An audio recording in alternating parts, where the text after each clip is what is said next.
Now we turn to Williamson County, where things aren't going much better, and we have evidence of that in missing Mallory. It's 11:08. We're joined by Todd Rumsey, who is the president of No Kill Williamson County, and Pam Stafford, who is the Education and Community Outreach Director. And I don't know when this all began, about a week ago or so, or getting close to, but Mallory was a puppy that you were trying to adopt. Now, this was for you personally. This was on Wednesday, February 13th. Yeah. It was first brought to our attention that Mallory, she's a pregnant female dog in the care of Williamson County Animal Control. I approached them to adopt Mallory, take them out of their system, take on all the cost of her care and feeding, and was told that that was not going to be allowed and that she was going to be spayed on Friday, which means when at that term in her pregnancy, we were literally going to abort her live puppies. All right, so how do they do that, by the way? I mean, I know how we abort humans, but how do they do that with puppies? Well, the puppies are removed from the dog's womb, and the specific details on how they die, I couldn't tell you, but I've heard stories where they're just left to suffocate. Oh, okay. So they just yank them out, throw them in the trash, let them suffocate. And then exactly. spay her and sew her up. And the procedure is pretty common. Now, why would they do that? Because there's an expense involved. Why would they do that instead of just, when you're there interested in adopting this particular dog with her puppies, why would they deny you the ability to adopt her in order to carry this out? I've asked that question myself. Well, I know that. I'm saying, what was their answer? Their answer that day was that these are not live puppies because they're not born yet. Yeah, well, that was the only answer I got. It might shock you to know, Todd, we don't have much of a better definition for human beings either. 70 million abortions later. All right, so, but then eventually you did adopt the dog. Well, or I paid for. we had an outcry of support within our community. Thank goodness our no-kill advocates spoke out. And by Friday morning, the day following my attempt to adopt her, the director at Williamson County Animal Control stated that he was going to allow her to be adopted. Now, I was excited to hear that. I thought I would be the first person notified. You saved the puppies' lives. Yeah, you would think, all right, if we're going to allow it to be adopted and you've already wanted to adopt her, you would think that would have been it. Yeah, that's exactly what I'm looking for. Doug Brightwell. Real bright guy. All right, so nobody contacts you, obviously. Nobody contacts me. The following day, Saturday morning, I'm in there walking dogs and cleaning kennels, which I do every Saturday with my family as a volunteer, and I find the dog padlocked in a cement pad. Now, this is 24 hours after we've been told the dog has been adopted. Our community had been misled. All right. So and at what point did you actually pay for and fill out the adoption paperwork? 12:30 Saturday afternoon. But after you saw she was still there? After I saw she was still there. So you were told she was adopted, but then there she was as you were sleeping. And I confirmed that she was adoption available according to the paperwork. And so I assume you go to the front desk and fill out your paperwork and write your check, and they take it. Absolutely. So now at that point, you're ready to leave with your dog, right? Absolutely. All right, so what happens from there?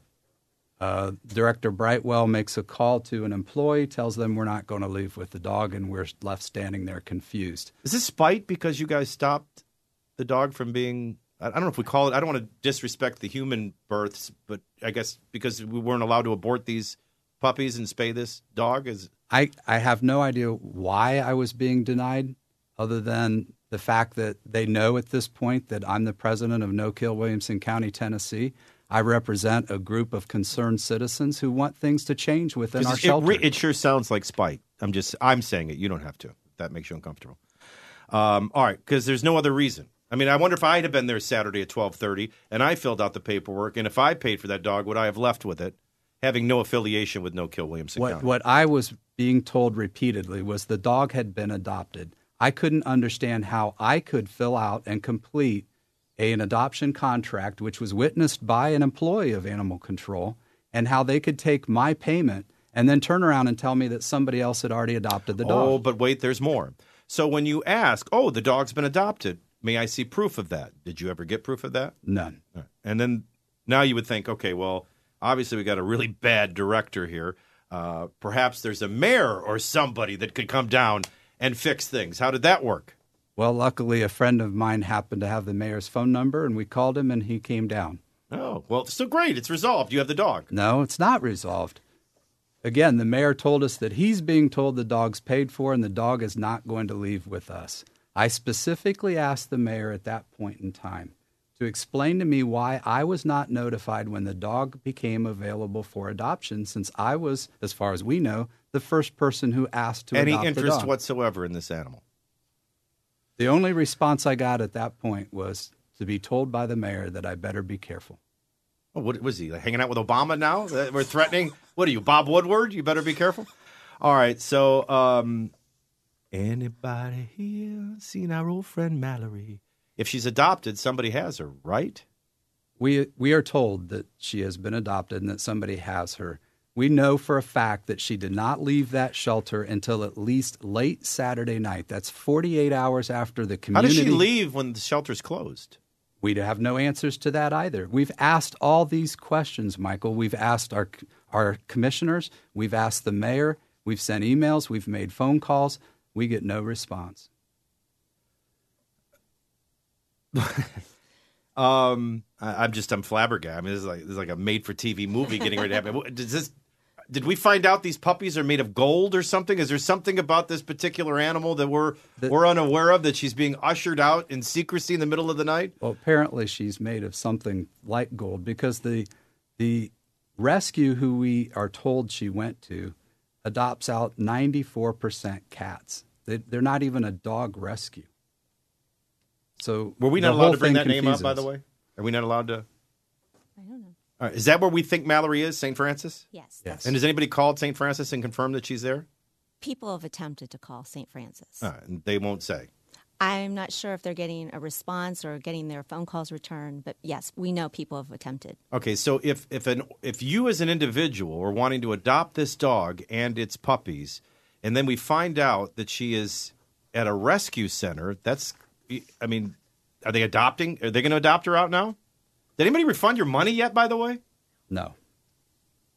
Are they refusing to? Or? No, they're not. I don't want my money refunded. Well, you I want the have dog, a contract to adopt the dog, and I want that contract fulfilled. Okay. All right. So I'm just trying to make sure we haven't stumbled on some kind of fleecing scheme that there's a way that they fleece money and multiple adopt the same pet. It is a bit confusing how their system would allow two people to pay for the same dog. There would certainly be no safeguards against that, right?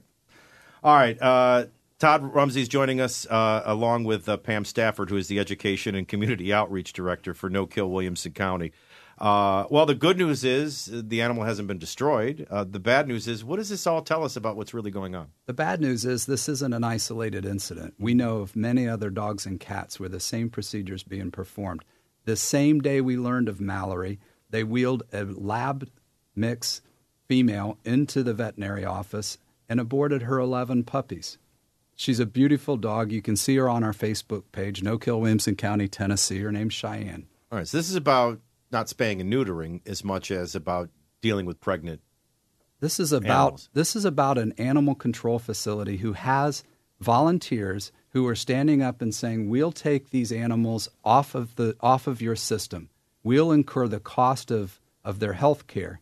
And they're refusing to allow us to do that. We don't understand why the taxpayers of our county would accept this as a practice. Well, thank God the mayor came to the rescue. That's all I have to say. All right, what's our call to action? Where do we go from here? How do we help you? Well, first of all, we certainly do appreciate you hearing us out today.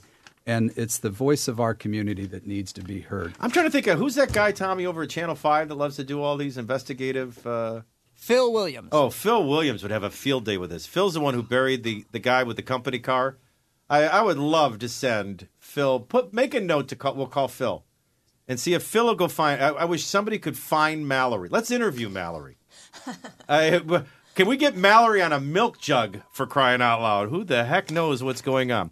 All right, so here is, obviously, there's something far deeper underlying all of this. This is not so much about Mallory as I think it is about no kill and about citizens wanting to do a better way. I don't think calling the problem Doug Brightwell would probably do much good, but I would think a mayor who might face a county reelection someday might be interested in hearing from his constituents that are listening. I think he's up when? Next year? Well, good luck. I'm in that county. I might just do everything I can to make sure he doesn't get reelected if we don't get some results. All right, so his number is 790-5700. For those of you listening, we would like for you to call the mayor's office and find out why, in fact, why Todd has not received Mallory, and who did adopt it, and can we see proof of the adoption paperwork, and why does she turn up at another rescue center that is primarily in the cat rescue business? We presume that no procedure was performed on Mallory. We can confirm that, right? Yes. All right. So it's still your dog, as best that can be proven by paperwork, and yet nobody's given her to you. That's exactly right. Has anybody contacted St. Francis to see if they would honor an adoption? I mean, I think we want to get to more of what the problem is here than just that, but it'd be nice if Mallory could have her puppies in your home and be loved, is all I'm getting at. And we've done that before. We've taken care of animals within our shelter. We've delivered their puppies. We've adopted all 10 of their puppies out. We have a group of volunteers who have proven their ability to do this. We simply don't understand why, when we represent No Kill Williamson County, Tennessee, all of a sudden the game changes on us. Because somebody likes to kill. It's the opposite of that. Well, I mean, what? Somebody help me. I mean, everybody's like, nobody's afraid to talk, but well, I mean, there is no other rationale. They don't. Well, you could come to that conclusion, Yeah. And what's really concerning is that I think our elected officials and shelter management is losing sight of the real point, which was we wanted to save a life. We had the opportunity to save a life. Sure. We're getting the answer that, well, you got what you wanted. She's safe. She was rescued. But we didn't get what we wanted because we had to fight for that. And we don't know what's going on behind the scenes every day. But can you understand where I'm coming from? That reeks to me, that screams out to me, they don't like your organization, and they don't like you calling attention Correct. to the fact that they have animals, that they abort the babies, because they don't have a funded or a effective spay and neuter campaign. So their way is to just kill these puppies. They don't like you drawing attention to that. They don't like you meddling, and they don't like you saving those puppies' lives or that dog's life for that matter. And so while you had enough people call and pressure them, and I hope more will call and pressure them today to where Mallory is home where she belongs, they're going to, pardon the French, screw you. Anybody's going to get that dog but you. It's obviously the spite that's going on. Now, if the mayor, Rogers Anderson, wants to be the ringleader of such spite and good old boy county-type shenanigans, well, then let that be so noted. Up until now, I never heard of the man. Now I've heard of him, and I'm looking forward to him not being the mayor. And for this director, what a goofball. So, all you can do is out him and then go from here. So I would hope that everybody listening, and I'll put it on Facebook, and I'll put the mayor's phone number as well as Director Brightwell's phone number. But what would we like to say? Where is Mallory, and can the person who adopted them please have her? I don't know what you want them to say, but we should be contacting. And then I think the curiosity that goes beyond Mallory is how much of this is going on and why. Absolutely. That's the part I'm far more concerned about. Absolutely. You could have called me Saturday. We'd have gotten Mallory out of there. I'd have busted her out. I've done it before with a Cocker Spaniel. Locked. She was locked in her kennel. Yeah, well, that's why I've got some big shears that can clip those. I'd grab Corey and a couple other rednecks, and we'd have left with that dog. Talk to us about No Kill while we're here. No Kill Williamson County and what this organization's been doing and is doing, because one of the most effective things is anybody listening right now could get involved in this and make it even bigger and stronger. And I find that there's a lot of people with big hearts, prepared hearts, and they're called vocationally to make a difference. They just don't know where. And so I know a lot of people love animals that live in Williamson County, and this could be an organization they'd love to plug into.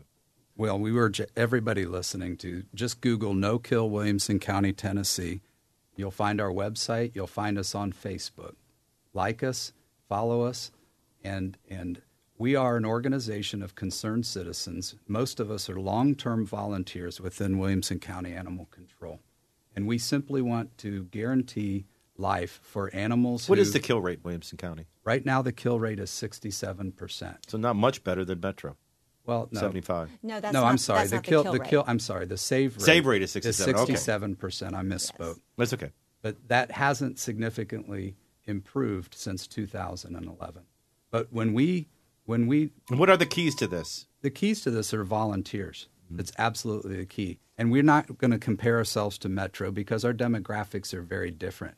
When we compare ourselves to like counties such as Albemarle, Virginia, we find that their intake rates are 14% higher. Their overall county population is very similar to Williamson County. So they have a 14% higher intake rate. They have a 30